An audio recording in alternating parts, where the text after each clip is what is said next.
Federated Learning promises to democratize AI by training models across edge devices without sharing raw data. But in the real world, wireless channels are unreliable. Blocked links, interference, and noise introduce transmission errors that distort the gradient updates sent to the server. This distortion doesn't just slow down training, it can fundamentally degrade the model's convergence and final accuracy. Meanwhile, reducing latency by using high-order modulation often increases error rates, creating a vicious cycle. This paper tackles this exact trade-off. It proposes a convergence-latency-aware adaptive modulation and resource allocation scheme, assisted by reconfigurable intelligent surfaces. The core insight is that you cannot optimize for speed or reliability in isolation. You have to optimize based on how communication errors impact the learning process itself. Let's break down the system model. We have a parameter server and multiple edge clients. Some clients have a clear line-of-sight link to the server. Others are blocked by obstacles like buildings, creating non-line-of-sight conditions. For these blocked clients, the system deploys an RIS. Think of the RIS as a smart, programmable mirror that reflects and focuses the signal to create a reliable virtual link. The system uses OFDMA, dividing the bandwidth into subchannels. Each client uploads its local gradient using adaptive modulation, choosing between schemes like MPSK or MQAM based on its channel conditions.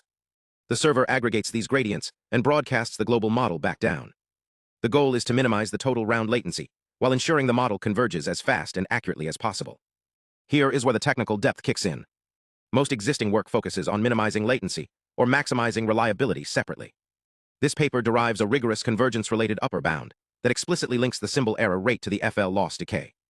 The derivation starts with a standard gradient descent update. When gradients are transmitted over a noisy channel, the server receives a distorted version. The paper models the expected bias introduced by symbol errors. For a quantized parameter, a single symbol error can shift the value significantly. By analyzing the probability of symbol errors based on the modulation order and SNR, the authors derive an expression for the mean square error of the gradient. This leads to a critical result. The convergence bound shows that the expected decrease in the global loss function depends on a term that penalizes the SER.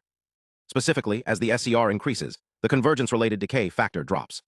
If the error rate gets too high, the gradient updates become so noisy that the model stops improving.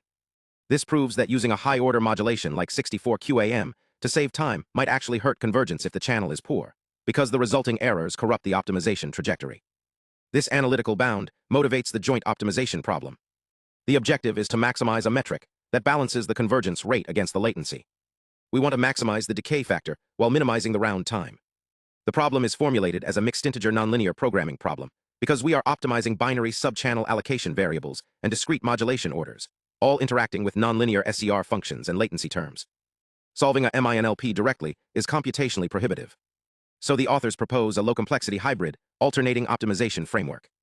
The algorithm alternates between two subproblems until convergence. First, given a fixed subchannel allocation, the modulation order is optimized. Since modulation orders are discrete, they first solve a continuous relaxation where the modulation order can vary within a range. To make the objective differentiable for optimization, they approximate the Q function in the SER expression using a tight exponential form. This allows them to use Newton-Raphson iterations to find the stationary point of the relaxed problem. Once converged, they project the continuous solution back to the nearest feasible discrete modulation orders, checking the SER constraint to ensure the convergence penalty remains acceptable. Second, given the optimized modulation orders, the subchannel allocation is optimized. The binary constraint is relaxed to allow continuous values between 0 and 1. To handle the max latency term, which is non-smooth, they introduce an auxiliary variable to convert the max function into a set of smooth inequality constraints. This enables the use of KKT conditions. They derive the Lagrangian and solve for the optimal relaxed allocation. Finally, they perform a binary recovery step, assigning each subchannel to the client with the highest relaxed allocation value, and correct any infeasible assignments by reassigning channels or reducing modulation orders. The results validate this approach across MNIST, CIFAR10, and speech commands datasets. The performance gains are most pronounced in complex tasks and challenging wireless scenarios. On simple tasks like MNIST, the gap between schemes is smaller, but on speech commands, the adaptive scheme significantly outperforms fixed modulations. For instance, fixed schemes like 16 QAM suffer from high error rates in poor channels, leading to gradient distortion and lower accuracy. QPSK is reliable but too slow, increasing latency without improving accuracy.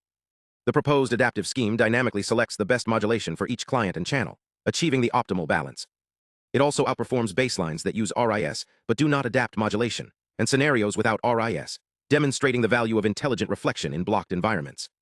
The simulations also show robustness as the number of clients increases and under varying SNR conditions. In dense client settings, resource contention increases, and the joint allocation ensures efficient spectrum usage. At low SNR, the RIS-assisted links combined with robust adaptive modulation maintain convergence where other schemes fail. In summary, this research highlights that in wireless federated learning, communication design is not just about throughput. It is about preserving the quality of the gradient updates.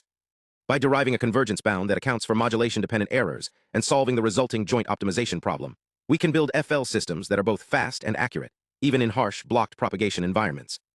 This work provides a blueprint for integrating physical layer intelligence directly into the learning loop, ensuring that wireless constraints enhance rather than hinder distributed AI.